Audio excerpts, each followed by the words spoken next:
أحسن قولا ممن دعا إلى الله وعمل صالحا وقال إنني من المسلمين. إن الحمد لله نحمده ونستعينه ونؤمن به ونتوكل عليه ونعوذ بالله من شرور أنفسنا ومن سيئات أعمالنا من يهده الله فلا مضل له ومن يضلل فلا هادي له أشهد أن لا إله إلا الله وحده لا شريك له وأشهد أن محمدا عبده ورسوله أرسله بالهدى ودين الحق ليظهره على الدين كله ولو كره المشركون. اللهم صل على محمد وعلى آل محمد كما صليت على إبراهيم وعلى آل إبراهيم إنك حميد مجيد. اللهم بارك على محمد وعلى آل محمد كما باركت على إبراهيم وعلى آل إبراهيم إنك حميد مجيد.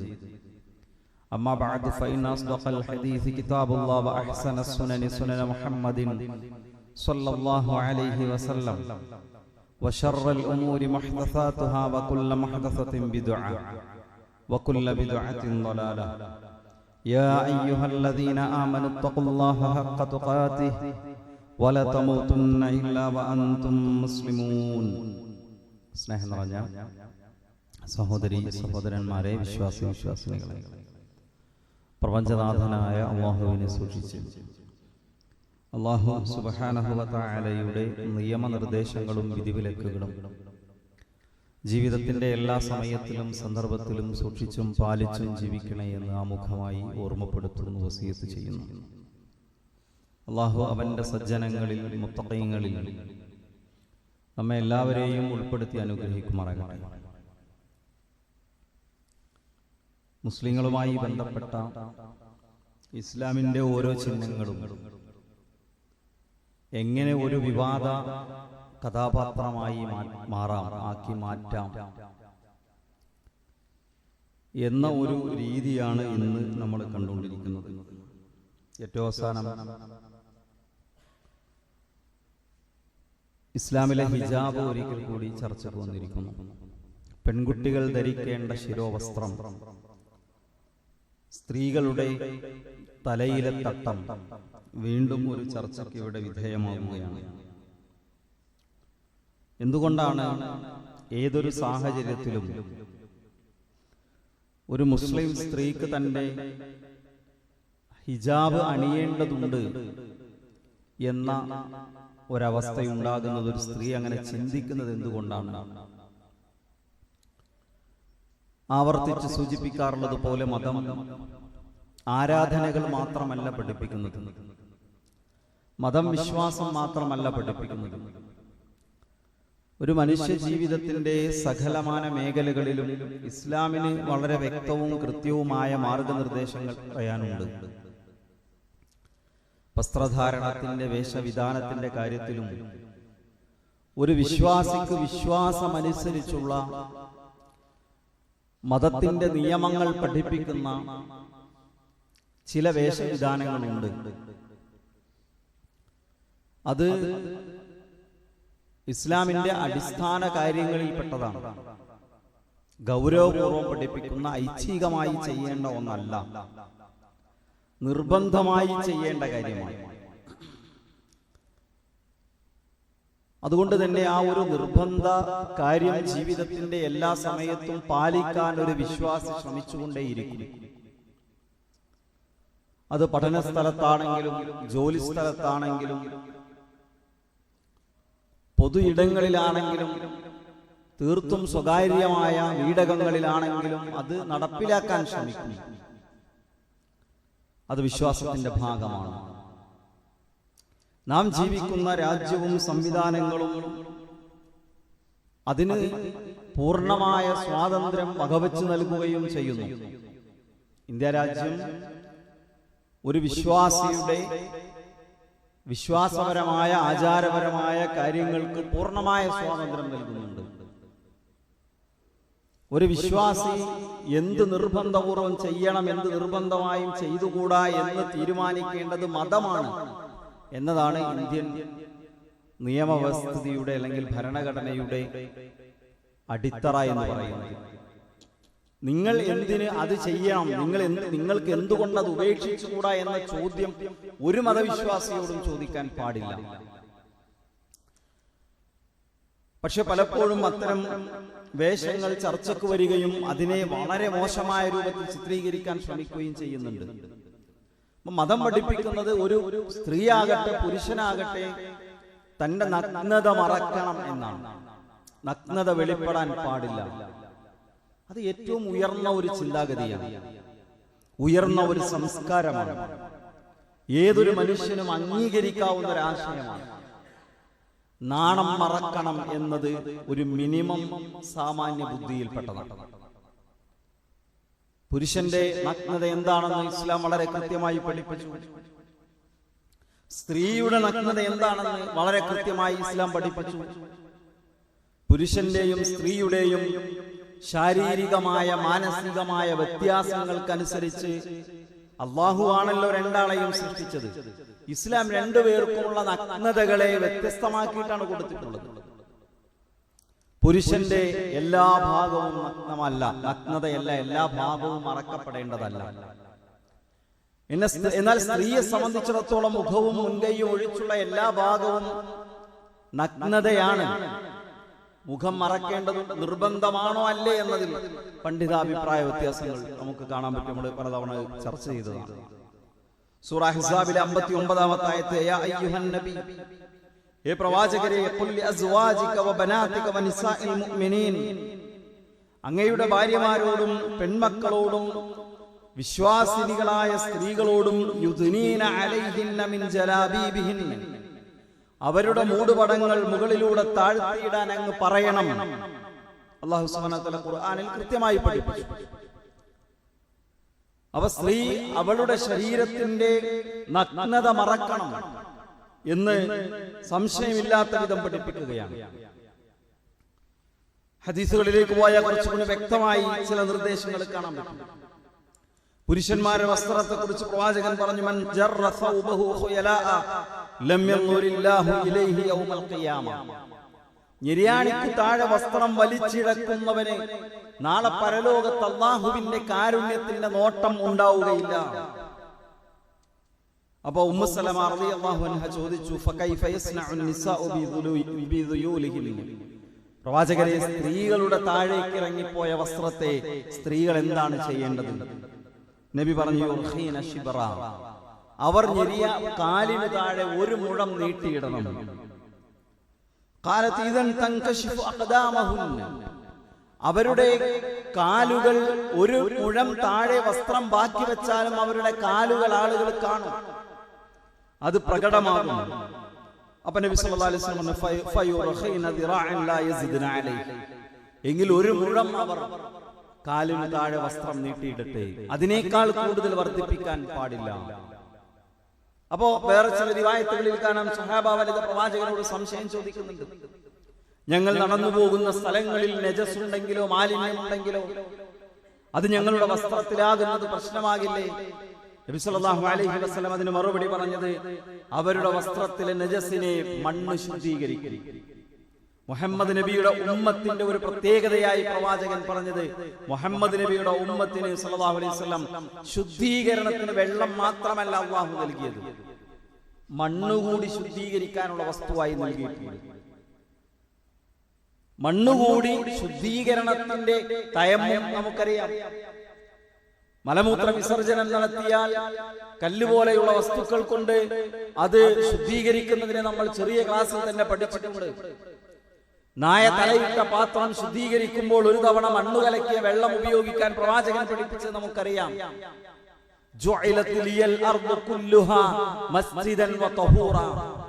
മുഹമ്മദ് നബിയുടെ പ്രത്യേകതയാണ്, ഭൂമി മുഴുവനായും നമസ്കരിക്കാനും ശുദ്ധീകരിക്കാനും എനിക്ക് അല്ലാഹു നൽകിയിരിക്കുന്നു. അതുകൊണ്ട് നിസ്കരിക്കണമെങ്കിൽ കാർപ്പറ്റിന്റെയോ മുസല്ലയുടെയോ പായയുടെയോ ആവശ്യമില്ലെങ്കിലും ആൾക്കാർ യാത്രക്കിടയിൽ പറയും, എന്താ, ഒരു പേപ്പർ പോലും വിരിക്കാൻ കിട്ടില്ല, അതുകൊണ്ട് ഞാൻ നിസ്കരിച്ചില്ല. മണ്ണിൽ നമസ്കരിക്കാം, അത് അനുവദിക്കപ്പെട്ടതാണ്. അത് നമുക്ക് അല്ലാഹു നൽകിയ പ്രത്യേക ഇളവാണ്. അതുകൊണ്ട് സ്ത്രീയുടെ വസ്ത്രത്തിൽ നജസായാൽ അത് ശുദ്ധീകരിക്കപ്പെടും. അവിടെ ശ്രദ്ധിക്കേണ്ടത് എന്താണ്? ആ ഭാഗവും ഔറത്തായിട്ടാണ്, നഗ്നതയായിട്ടാണ് മതം പഠിപ്പിച്ചത്. അത് മറച്ചുകൊണ്ട് മുന്നോട്ട് പോകണം. പക്ഷേ നമ്മുടെ നാട്ടിൽ ഇപ്പോൾ പലപ്പോഴും വസ്ത്രത്തിന്റെ ദൗത്യം എന്താണ്? നഗ്നത മറക്കുക എന്നതാണോ, അതല്ല നഗ്നതയെ കൂടുതൽ മനോഹരമാക്കി ആളുകൾക്ക് മുന്നിൽ പ്രകടിപ്പിക്കുക എന്നതാണോ? വേഷങ്ങൾ അതിന്റെ ദൗത്യം നിർവഹിക്കാതെ പോകുന്ന കാഴ്ചയാണ് പലപ്പോഴും നമ്മൾ കാണുന്നത്. വളരെ കൃത്യമായി ഖുർആൻ വിശദീകരിക്കുന്നുണ്ട്. സൂറത്തുൻ നൂറിൽ അല്ലാഹു പറഞ്ഞു, വലാ യുബ്ദീന സീനതഹുന്ന ഇല്ലാ ലിബുഊലതിഹിന്ന വ ആബാഇഹിന്ന ആബാഉ ബുഊലതിഹിന്ന. സ്ത്രീ തന്റെ നഗ്നത മറക്കണം. അവളുടെ സൗന്ദര്യം പ്രകടിപ്പിക്കാൻ പാടില്ല. ഭർത്താവോ അല്ലെങ്കിൽ മഹറമായിട്ടുള്ള വിവാഹബന്ധം ഹറാമായിട്ടുള്ള ആളുകളുടെ മുന്നിലല്ലാതെ നഗ്നതയുടെ ഒരു ഭാഗവും കാണാൻ പാടില്ല എന്ന് വളരെ കൃത്യമായി ഖുർആൻ പഠിപ്പിച്ചു. നിസാഉൻ കാസിയാത്തുൻ ആരിയാത്തുൻ മുമീലാത്തുൻ മായിലാത്തുൻ റൂസുഹുന്ന കഅസ്മിനത്തിൽ ബഖ്തിൽ മായില. ഒട്ടകത്തിന്റെ പൂഞ്ഞ പോലെ തലമുടി മുകളിലേക്ക് കെട്ടിവെച്ച ശരീരം വസ്ത്രം ധരിച്ചിട്ടും നഗ്നകളായി ചാഞ്ഞും ചെരിഞ്ഞും നടക്കുന്ന സഞ്ചരിക്കുന്ന ആളുകളെ സംബന്ധിച്ചിടത്തോളം അവർക്ക് സ്വർഗത്തിൽ പോകാൻ കഴിയില്ലെന്ന് മാത്രമല്ല, സ്വർഗത്തിന്റെ സുഗന്ധം പോലും ആസ്വദിക്കാൻ കഴിയില്ല. വസ്ത്രം ധരിക്കുമ്പോ നഗ്നത മറയുന്നതാകണം. അംഗലാവണ്യങ്ങൾ കൂടുതൽ മനോഹരമായി ആളുകൾക്ക് മുന്നിൽ പുറത്തു കാണിക്കാനല്ല വസ്ത്രം, ശരീരത്തിന്റെ മനോഹാരിത മറച്ചു വെക്കാനാണ്. وقرن في بيوتكن ولا في بيوتكن ولا تبرجن تبرج الجاهليه الاولى. വിശുദ്ധ ഖുർആൻ കൃത്യമായി നമ്മളെ പഠിപ്പിക്കുകയാണ്. സൂറത്ത് അഹ്സാബ് 33 എന്താ പറഞ്ഞത്? ജാഹിലിയത്തിലെ സ്ത്രീകൾ അവരുടെ നഗ്നത വെളിപ്പെടുത്തി പുറത്തിറങ്ങുന്നത് പോലെ വിശ്വാസിനികളായ സ്ത്രീകൾ പുറത്തിറങ്ങാൻ പാടില്ല. എന്തുകൊണ്ട് വേഷവിധാനത്തിൽ മുസ്ലിം സ്ത്രീകൾ ശ്രദ്ധിക്കുന്നു എന്ന് ചോദിച്ചാൽ, ഇത് മതം പഠിപ്പിക്കുന്ന പ്രധാനപ്പെട്ട കാര്യമാണ്. ഇത് ഖുർആൻ ഖണ്ഡിതമായി പറഞ്ഞ കാര്യമാണ്. ഇത് പ്രവാചകന്റെ ഹദീസുകളിൽ സംശയത്തിന് വകയില്ലാത്ത വിധം വിശദീകരിക്കപ്പെട്ട സംഗതിയാണ്. അല്ലേ?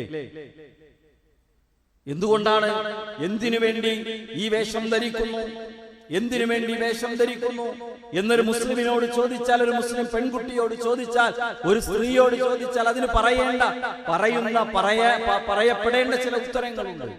ഒന്ന്, അല്ലാഹുവിനെ അനുസരിക്കാൻ. എനിക്ക് വായു തന്നതാരാണ്? എനിക്ക് വെള്ളം തരുന്നതാരാണ്? എനിക്കിവിടെ ജന്മം നൽകിയതാരാണ്? എന്നെ വളർത്തി വലുതാക്കുന്നതാരാണ്?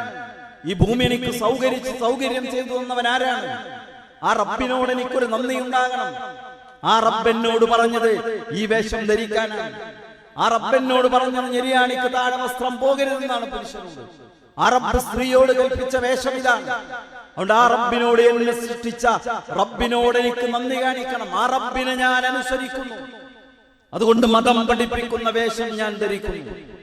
ഇതാണ് പരമമായ ആത്യന്തികമായ ഉത്തരം. ഏറ്റവും മർമ്മപ്രധാനമായ മറുപടി. വേറെ ആരും പ്രീതിപ്പെടുത്തേണ്ട കാര്യം നമുക്കില്ല. വേറെ ഒരാളുടെ വിമർശനങ്ങൾക്കും ചെവി കൊടുക്കേണ്ട കാര്യമില്ല. ഞാൻ അല്ലാഹുവിൽ വിശ്വസിക്കുന്നവനാണ്. ഈ പ്രപഞ്ചമോ ഈ പ്രപഞ്ചത്തിലെ സൃഷ്ടിചരാചരങ്ങളോ പൊട്ടിമുളച്ചുണ്ടായതല്ല, ആകസ്മികമായി സംഭവിച്ചതല്ല. അങ്ങനെ സംഭവിച്ചതാണെന്ന് തെളിയിക്കാൻ കഴിയില്ല. ഇതുണ്ടാക്കിയ ഒരു നാഥനുണ്ട്. ആ നാഥൻ വരച്ച ചില വരകളുണ്ട്.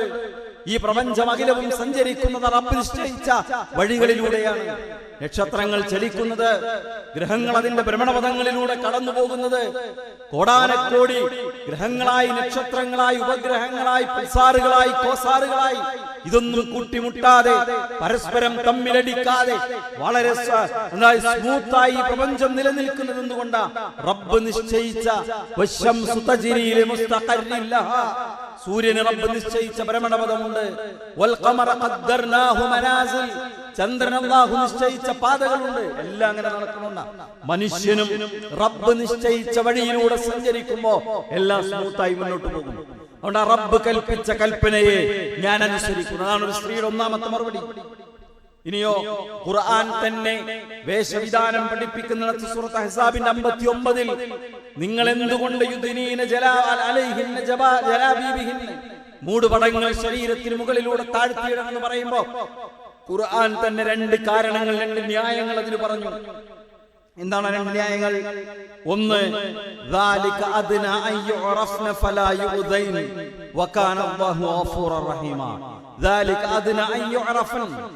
സ്ത്രീകൾ തിരിച്ചറിയപ്പെടാൻ വേണ്ടിയാണ്. രണ്ട്, സ്ത്രീ പീഡിപ്പിക്കപ്പെടാതിരിക്കാൻ വേണ്ടിയാണ്, ആക്രമിക്കപ്പെടാതിരിക്കാൻ വേണ്ടിയാണ്. സ്ത്രീയുടെ നഗ്ന ശരീരങ്ങൾ, സ്ത്രീയുടെ ശരീരം പ്രദർശിപ്പിക്കപ്പെടുന്ന അവരുടെ സുരക്ഷിതത്വത്തിന് തടസ്സമാവും. അവൾ പീഡിപ്പിക്കപ്പെടാൻ കാരണമാവും, അവൾ ആക്രമിക്കപ്പെടാൻ കാരണമാകും. ഇത് ലോകത്ത് ഇന്ന് നമ്മൾ കണ്ടുകൊണ്ടിരിക്കുന്ന സംഗതിയാണ്. അല്ലേ? ഇവിടെ സ്ത്രീകളുടെ വേഷവിധാനങ്ങളെ കുറിച്ച് ചർച്ച ചെയ്യുമ്പോൾ പറയാറുള്ളത് എന്താ? നിങ്ങൾ പാശ്ചാത്യ രാജ്യത്തേക്ക് നോക്കൂ, അവിടെ സ്ത്രീകൾ വളരെ മിനിമം വേഷമേ ധരിക്കുന്നത്. ലോകത്ത് സ്ത്രീകൾ ഏറ്റവും കൂടുതൽ ആക്രമിക്കപ്പെടുന്ന രാജ്യങ്ങൾ എടുത്താലും ഈ രാജ്യങ്ങളൊക്കെയാണ്. പുരുഷന്മാർ, സ്ത്രീകൾ അവരുടെ വേഷവിധാനങ്ങളുടെ അളവ് കുറയ്ക്കുമ്പോൾ അത് അവൾ സംരക്ഷിക്കപ്പെടാൻ കാരണമാകുമെന്ന ഒരു ഭീമാബദ്ധം പലപ്പോഴും പല ചർച്ചകളിലും നമ്മൾ കേൾക്കാറുണ്ട്. പക്ഷേ കൃത്യമായ പഠനങ്ങൾ നമ്മൾ എടുത്തു പരിശോധിച്ചാൽ ഈ നാടുകളിലൊക്കെ സ്ത്രീകൾ വളരെയധികം വ്യാപകമായി ആക്രമിക്കപ്പെടുന്നു എന്ന് നമുക്ക് കാണാൻ സാധിക്കും. നിങ്ങൾ നോക്കി, സ്ത്രീകളെ സംബന്ധിച്ചിടത്തോളം അവളുടെ ഒരു വസ്തുവൽക്കരിക്കപ്പെടുന്ന അവസ്ഥയുണ്ടാകും. എന്നിട്ടോ അത് പലപ്പോഴും അത്തരം നിരന്തരമായ കാഴ്ചകൾ മനുഷ്യരെ തെറ്റിലേക്കും ലൈംഗികമായ ക്രൂരകൃത്യങ്ങളിലേക്കും നയിക്കും. ഞാൻ വെറുതെ പറഞ്ഞതല്ല. ഡൽഹി പോലീസ് ഒരു എന്താ പറയാ പഠനം കൊണ്ടുവന്നിരുന്നു. പഠനമല്ല, ഒരു നിരീക്ഷണം കൊണ്ടുവന്നിരുന്നു. എന്താണ്? ലൈംഗികമായ വീഡിയോസ്, ഇന്റർനെറ്റിൽ ലഭ്യമാകുന്ന ലൈംഗികത ചിത്രീകരിക്കുന്ന വീഡിയോസ് കാണുന്നവർക്ക് അവരിലെ എന്താ പറയാ സ്ത്രീകളോടുള്ള സമീപനത്തിൽ ഭയങ്കര ആക്രമണ വാസനയുണ്ടാകും. അതിലേക്ക് എത്താനുള്ള കാരണം ഇന്ത്യ രാജ്യം മുഴുവൻ ചർച്ച ചെയ്ത ഡൽഹിയിലെ നിർഭയ കൊലപാതക കേസായിരുന്നു. അല്ലെ? നിർഭയ എന്നൊരു പ്രതീകാത്മകമായ പേരാണ്. ഒരു പെൺകുട്ടിയെ ക്രൂരമായി ബസ്സിലിട്ട് ഒരു സംഘം ആളുകൾ ക്രൂരമായി ബലാത്സംഗം ചെയ്ത് കൊലപ്പെടുത്തി. അതിൽ ഒരാൾ 18 വയസ്സ് തികയാത്തയാളായിരുന്നു. നമ്മുടെ രാജ്യത്തിന്റെ നിയമം അനുസരിച്ച് പ്രായപൂർത്തിയായിട്ടില്ലാത്തയാൾ. ആ സ്ത്രീയെ, ആ പെൺകുട്ടിയെ ഏറ്റവും ക്രൂരമായി ഉപദ്രവിച്ചവനായിരുന്നു. അതിന്റെ കാരണം പറഞ്ഞത് അയാൾ നിരന്തരമായി ഡൽഹി പോലീസിന്റെ വിശദീകരണം, ചിത്രങ്ങളിലൂടെ, സിനിമകളിലൂടെ, ഇന്റർനെറ്റ് മീഡിയകളിലൂടെ സ്ത്രീ നഗ്നത കാണുന്നവനായിരുന്നു. ലൈംഗികമായിട്ടുള്ള പോണോഗ്രാഫിക് വീഡിയോസ് വ്യാപകമായി കാണുന്ന ആളായതുകൊണ്ടാണ് അവൻക്ക് ഇത്തരം ഒരു മാനസിക വൈകൃതമുണ്ടായത് എന്നിവിടെ വിശദീകരിക്കണം.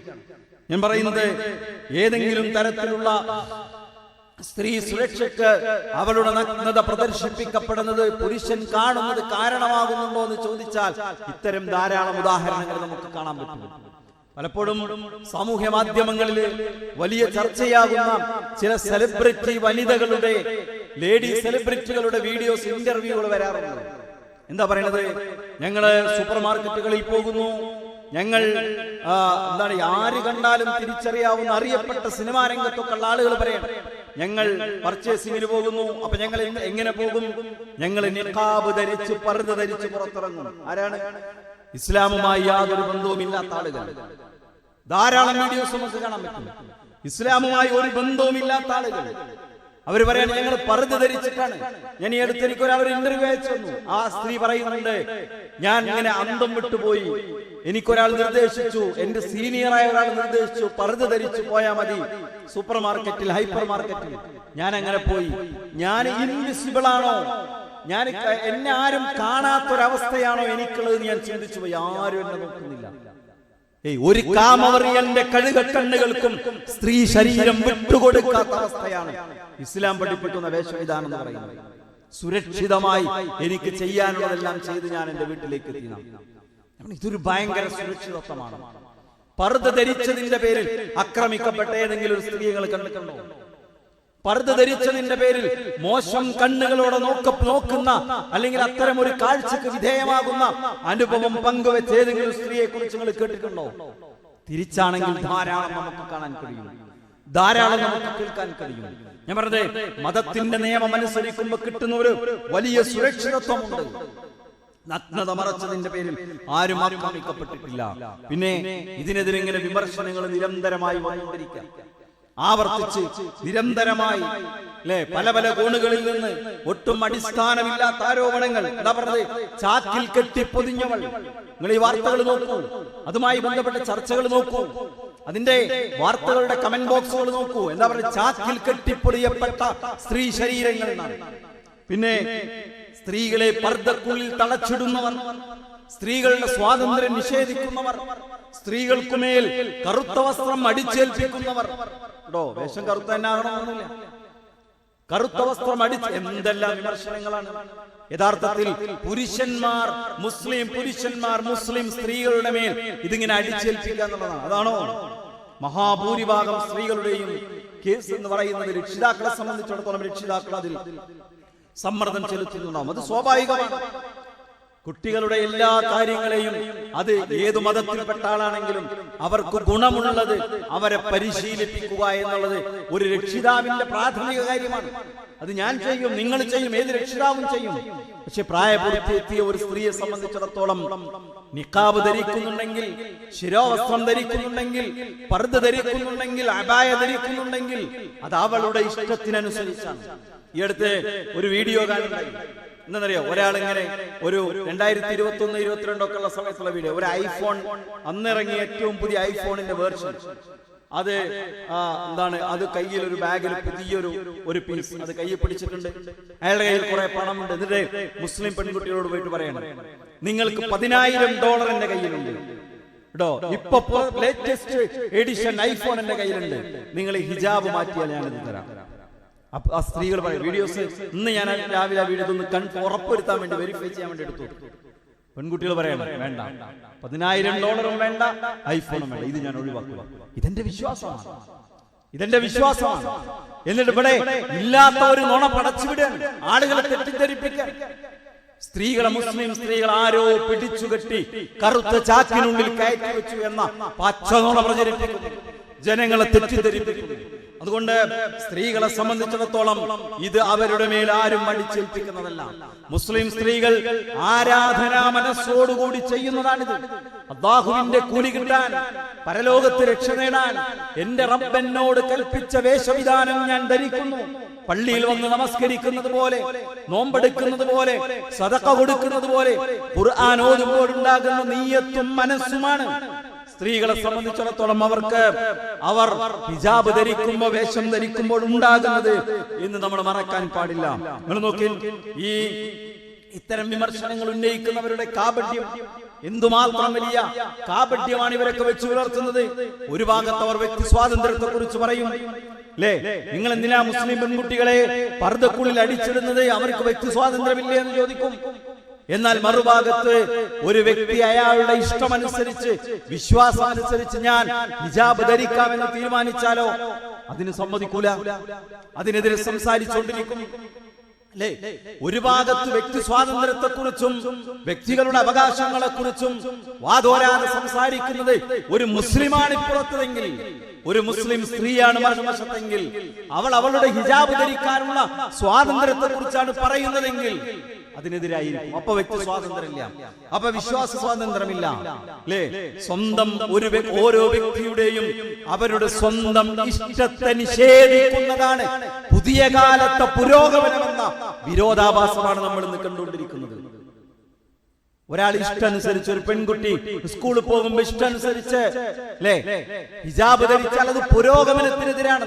ഒരാൾക്ക് അയാളുടെ ഇഷ്ടമനുസരിച്ച് ജീവിക്കാനുള്ള സ്വാതന്ത്ര്യം വകവെച്ചു കൊടുക്കാത്ത എന്ത് പുരോഗമനത്തെ കുറിച്ചാണ് നിങ്ങൾ സംസാരിക്കുന്നത്? എന്ത് സ്വാതന്ത്ര്യത്തെ കുറിച്ചാണ് നിങ്ങൾ സംസാരിക്കുന്നത്?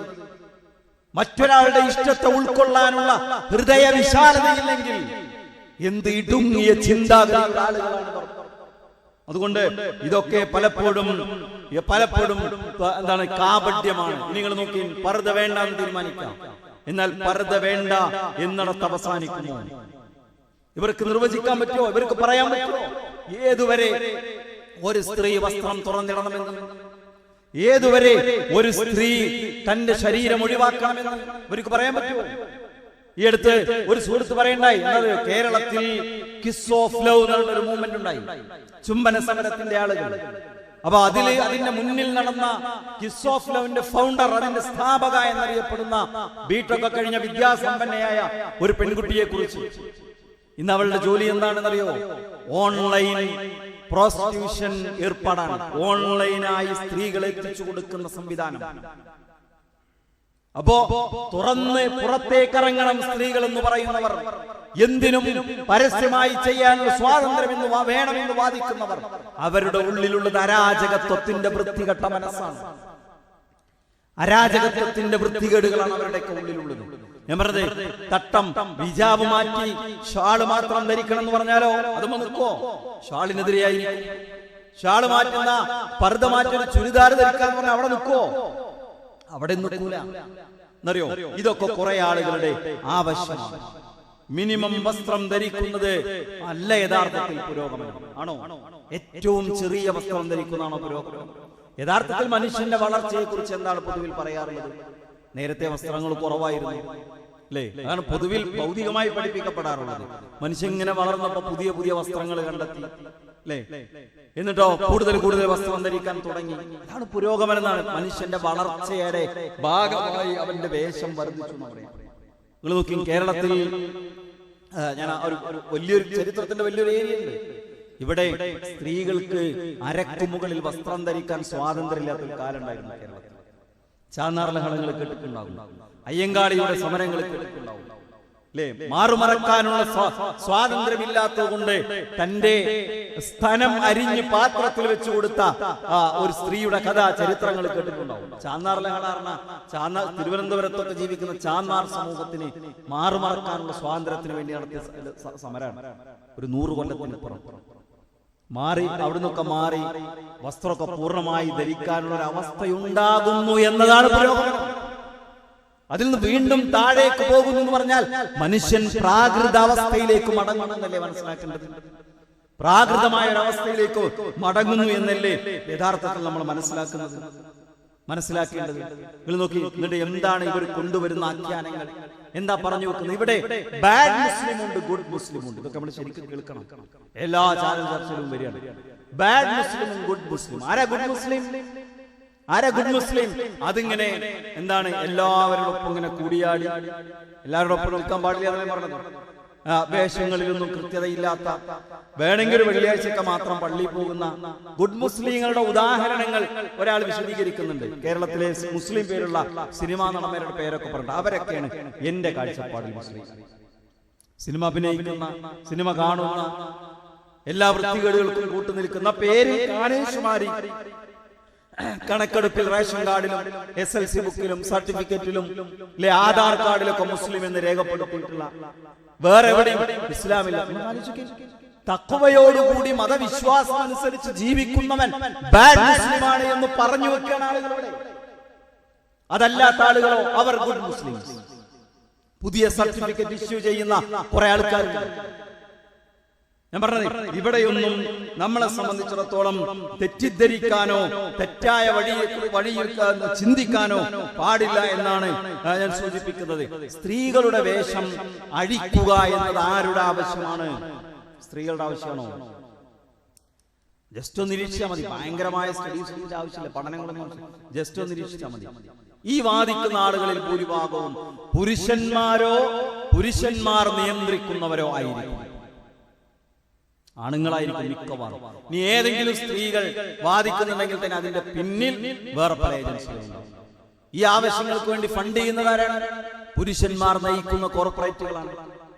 സ്ത്രീകൾ പർദ്ദയണിഞ്ഞ് ശരീരം പുറത്തു കാണിക്കാതെ, നഗ്നത പുറത്തു കാണിക്കാതെ പുറത്തിറങ്ങാൻ തുടങ്ങിയാൽ, ഞാൻ പലപ്പോഴും പറയാറുണ്ട്, ഇവിടെ ബില്യൺ കണക്കിന് ഡോളറുകളുടെ കോസ്മെറ്റിക് ഇൻഡസ്ട്രി, സൗന്ദര്യവർദ്ധക വസ്തുക്കളുടെ വ്യവസായം, വലിയൊരു വ്യവസായം, 10 ലക്ഷക്കണക്കിന് കോടി രൂപയുടെ വ്യവസായമാണ് അല്ലേ?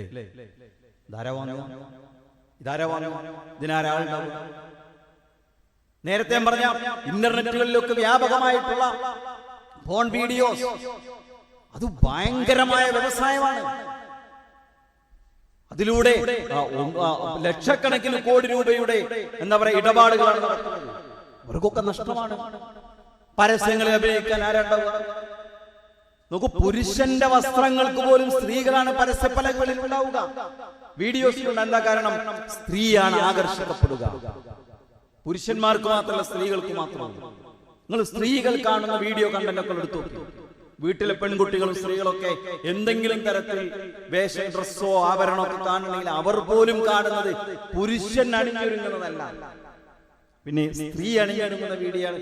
പുരുഷന്മാർ ഇതൊക്കെ കാണാൻ നടക്കുന്ന ആൾക്കാർ കാണാൻ, സ്ത്രീകളും കാണാൻ. സ്ത്രീയാണ് ഇവിടുത്തെ ആകർഷകമായ ശരീരം. അതുകൊണ്ട് പെണ്ണിനെ കുപ്പായടിച്ചാൽ, പെണ്ണിനെ പർദ്ദ ധരിപ്പിച്ചാൽ, സ്ത്രീകളെ വസ്ത്രം ധരിപ്പിച്ചാൽ പരസ്യ പലകകളിൽ പ്രദർശിപ്പിക്കപ്പെടാൻ ശരീരങ്ങളില്ലാതെ പോകും. ഇവിടുത്തെ പലരുടെയും അന്നം മുട്ടുന്ന അവസ്ഥയുണ്ടാകും, അല്ലെങ്കിൽ അവരുടെ വ്യവസായങ്ങൾ തകർന്നു പോകുന്ന അവസ്ഥയുണ്ടാകും. അതുകൊണ്ട് അവർ സ്പോൺസർ ചെയ്യുന്ന, അവർ തന്നെ മുന്നിൽ നയിക്കുന്ന പ്രചാരണങ്ങളാണ് പലപ്പോഴും ഉണ്ടാകാറുള്ളത് എന്നാണ് അതുമായി ബന്ധപ്പെട്ട് നമ്മൾ മനസ്സിലാക്കേണ്ടത്. അതുകൊണ്ട് പുരുഷന്റെ ഇംഗിതങ്ങൾക്കനുസരിച്ച് അങ്ങനെ നിന്നുകൊടുക്കുന്ന ആളുകളായിട്ടുള്ള സഹോദരിമാർ മാറേണ്ടത്. ഇസ്ലാമിനെ സംബന്ധിച്ചിടത്തോളം സഹോദരിമാർ ചോദിക്കേണ്ടത്, നമ്മൾ ഓരോരുത്തരും നമ്മുടെ പെൺകുട്ടികളെ കുറിച്ച്, നമ്മുടെ സഹോദരിമാരെ കുറിച്ച്, നമ്മുടെ ഭാര്യയെ കുറിച്ച് ചിന്തിക്കേണ്ടത് മതം പഠിപ്പിക്കുന്നിടത്താണ് ഖൈറുള്ളത്. അവിടെ നിൽക്കാൻ നമുക്ക് കഴിയണം. അല്ലാഹു അനുഗ്രഹിക്കുമാറാകട്ടെ.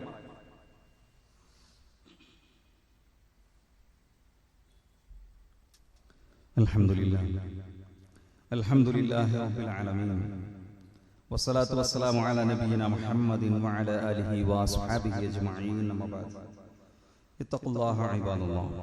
സ്നേഹം നിറഞ്ഞ സഹോദരീ സഹോദരന്മാരെ, വിശ്വാസികളെ, പ്രപഞ്ചനാഥനായ അല്ലാഹുവിനെ സൂക്ഷിച്ച് അല്ലാഹു സുബ്ഹാനഹു വ തആലയുടെ നിയമനിർദ്ദേശങ്ങളും വിധിവിലക്കുകളും ജീവിതത്തിന്റെ എല്ലാ സമയത്തിലും സന്ദർഭത്തിലും പാലിച്ചുകൊണ്ട് ജീവിക്കണേ എന്ന് ഒരിക്കൽ കൂടി ഓർമ്മപ്പെടുത്തുന്നു, വസിയത്ത് ചെയ്യുന്നു. അല്ലാഹു അവന്റെ തഖ്വയുള്ള അടിമകളിൽ നമ്മെ എല്ലാവരെയും ഉൾപ്പെടുത്തി അനുഗ്രഹിക്കുമാറാകട്ടെ. ഇന്നത്തെ നമ്മുടെ കളക്ഷൻ അല്ലാഹുവിന്റെ ഈ വീടിന് വേണ്ടിയുള്ളതാണ്, പള്ളിക്ക് വേണ്ടിയുള്ളതാണ്. എല്ലാവരും അതിൽ മനസ്സറിഞ്ഞ് ഇടപെടണമെന്നും കഴിയാവുന്നതിൻ്റെ പരമാവധി സഹായിക്കണമെന്നും ഈ സന്ദർഭത്തിൽ ഓർമ്മപ്പെടുത്തുന്നു. പറഞ്ഞു വന്നത്, ഇവിടെ ആരൊക്കെയോ വരച്ചു വെക്കുന്ന വഴികളിലൂടെ സഞ്ചരിക്കുന്നവരായി നമ്മൾ മാറുന്നു. അതൊരിക്കലും ഉണ്ടാകാൻ പാടില്ല. നിങ്ങൾ നോക്കി, ഇവിടെ നമ്മൾ സ്വാതന്ത്ര്യത്തെക്കുറിച്ച്, മതം അനുഷ്ഠിക്കാനുള്ള സ്വാതന്ത്ര്യത്തെക്കുറിച്ച് പറയുമ്പോഴും ഇതൊക്കെ സ്വാതന്ത്ര്യമുള്ളിടത്ത് നമ്മൾ എങ്ങനെ വസ്ത്രം ധരിക്കുന്നു, നമ്മൾ എത്ര കണ്ട് മതത്തെ മുറുകെ പിടിക്കുന്നു എന്ന ഒരു ചോദ്യത്തിനും വലിയ പ്രസക്തിയുണ്ട്, അല്ലേ? നല്ല ഹിജാബ് ധരിച്ച് ഫുൾ സ്ലീവ് ഡ്രസ് അണിഞ്ഞ് പോകാൻ കഴിയാവുന്ന സ്കൂളുകളിൽ, കോളേജുകളിൽ, ജോലി സ്ഥലങ്ങളിൽ, കച്ചവട സ്ഥാപനങ്ങളിൽ, അല്ലെങ്കിൽ ഇസ്ലാമിക വേഷമനുസരിച്ച് ജീവിക്കാൻ കഴിയുന്ന നമ്മുടെയൊക്കെ ജീവിതത്തിൽ, വ്യക്തി ജീവിതത്തിൽ 5 നേരം ജമാഅത്തിന് പോകാൻ പറ്റാവുന്ന സംവിധാനങ്ങളുള്ളിടത്ത് പോലും നമ്മൾ മതം മുറുകെ പിടിക്കുന്നുണ്ടോ? നമ്മൾ ഗൗരവത്തോടെ ചിന്തിക്കണം. പ്രശ്നം ഉണ്ടാകുമ്പോൾ എന്റെ അവകാശം, സ്വാതന്ത്ര്യം എന്ന് പറയുന്നത് മാത്രമല്ല, മറിച്ച് പരലോകത്തെ മുന്നിൽ കണ്ടുകൊണ്ട് റബ്ബിന്റെ ദീനനുസരിച്ച് ജീവിക്കാൻ ഏത് ഘട്ടത്തിലും നമ്മൾ പരിശ്രമിക്കണം കേട്ടോ. നരകം എന്നുള്ളത് ഒരു കെട്ടുകഥയല്ല, സ്വർഗം എന്നുള്ളത് ഒരു കെട്ടുകഥയല്ല. സ്വർഗം സത്യമാണ്, നരകം സത്യമാണ്. അതുകൊണ്ട് നമുക്ക് പറ്റാവുന്ന ഇടങ്ങളിൽ പോലും നമ്മൾ ഈ മതത്തെ ജീവിതത്തിലേക്ക് കൊണ്ടുവരുന്നതിൽ പരാജയപ്പെടുന്നുണ്ടോ എന്ന് ഗൗരവപൂർവ്വം നമ്മൾ ചിന്തിക്കണമെന്നാണ് ഓർമ്മപ്പെടുത്താനുള്ളത്. വമൻ അഹ്സന ഖൗലൻ മിമ്മൻ ദഅ ഇലല്ലാഹി വഅമില സ്വാലിഹൻ വഖാല ഇന്നനി മിനൽ മുസ്ലിമീൻ. അല്ലാഹുവിലേക്ക് ക്ഷണിക്കുകയും സൽക്കർമ്മങ്ങൾ പ്രവർത്തിക്കുകയും ഞാനൊരു മുസ്ലിമാണെന്ന് പ്രഖ്യാപിക്കുകയും ചെയ്തവനേക്കാൾ നല്ല വാക്ക് പറഞ്ഞവനാരുണ്ട്? ആരെയും വേദനിപ്പിക്കണ്ട, ഒരാളെയും പ്രയാസപ്പെടുത്തണ്ട, ഒരാളോടും മോശമായി പെരുമാറണ്ട, ഒരാളോടും അനാവശ്യമായി തർക്കിക്കണ്ട. പക്ഷേ എന്റെ ജീവിതം, എന്റെ വിശ്വാസം, എന്റെ ആചാരങ്ങൾ, എന്റെ വിശ്വാസം, എന്റെ വേഷവിധാനങ്ങൾ, അത് ഞാൻ ഇസ്ലാം അനുസരിച്ചാണ് മുന്നോട്ട് കൊണ്ടുപോകുക, അതിൽ ഞാൻ അഭിമാനിക്കുന്നു എന്ന് പറയാൻ ഓരോ പുരുഷനും ഓരോ മുസ്ലിമിനും ഓരോ മുസ്ലിമത്തിനും സാധിക്കേണ്ടതുണ്ട്. ആരൊക്കെയോ ഉണ്ടാക്കി വെച്ച ആ വഴികളിലൂടെ സഞ്ചരിക്കുന്ന ആരുടെയൊക്കെയോ അടിമകളായി ജീവിക്കുന്ന അവസ്ഥയെല്ലാം ഉണ്ടാകേണ്ടത് നമ്മുടെ വിശ്വാസത്തെ മുറുകെ പിടിച്ചു മുന്നോട്ട് പോകാനാണ് നമ്മൾ പരിശ്രമിക്കേണ്ടത്. അല്ലാഹു അനുഗ്രഹിക്കുമാറാകട്ടെ. നമ്മിൽ നിന്ന് വന്നുപോയ എല്ലാ തെറ്റുകുറ്റങ്ങളും അല്ലാഹു നമുക്ക് പുറത്തു മാപ്പ് നൽകുമാറാകട്ടെ. നമ്മിൽ നിന്ന് ധാരാളം ആളുകൾ പ്രയാസങ്ങൾ അനുഭവിക്കുന്നവർ, രോഗം കൊണ്ട് ബുദ്ധിമുട്ടുന്നവരുണ്ട്. ഇന്നും ഒരാൾ പ്രാർത്ഥിക്കാൻ വേണ്ടി ആവശ്യപ്പെട്ടു. അദ്ദേഹത്തിന്റെ സഹോദരൻ സ്ട്രോക്കൊക്കെ വന്ന് പ്രയാസപ്പെടുന്നു. അല്ലാഹു എല്ലാവർക്കും രോഗശമനം നൽകി അനുഗ്രഹിക്കുമാറാകട്ടെ. പൂർണ്ണ ആരോഗ്യത്തോടുകൂടി നമ്മളിലേക്ക് തിരിച്ചു വരാൻ ആ സഹോദരനും രോഗം കൊണ്ട് ബുദ്ധിമുട്ടുന്ന എല്ലാവർക്കും അല്ലാഹു തൗഫീഖ് നൽകുമാറാകട്ടെ. അല്ലാഹുമ്മ ഗഫിർ ലിൽ മുഅ്മിനീന വൽ മുഅ്മിനാത്ത് വൽ മുസ്ലിമീന വൽ മുസ്ലിമാത്ത് അൽ അഹ്യാഇ മിൻഹും വൽ അംവാത്ത് ഇന്നക മുജീബുദ് ദഅവാതി യാ ഖാദിയൽ ഹാജാത്ത്. അല്ലാഹുമ്മ അജിർനാ മിനൻ നാർ, അല്ലാഹുമ്മ അജിർനാ മിനൻ നാർ, അല്ലാഹുമ്മ അജിർനാ മിനൻ നാർ وأدخلنا الجنة يا رب العالمين. اللهم أعز الإسلام والمسلمين وأذل الشرك والمشركين. ربنا تقبل منا إنك أنت السميع العليم وتب علينا إنك أنت التواب الرحيم. اللهم صل على محمد وعلى آله وأصحابه وسلم والحمد لله رب العالمين.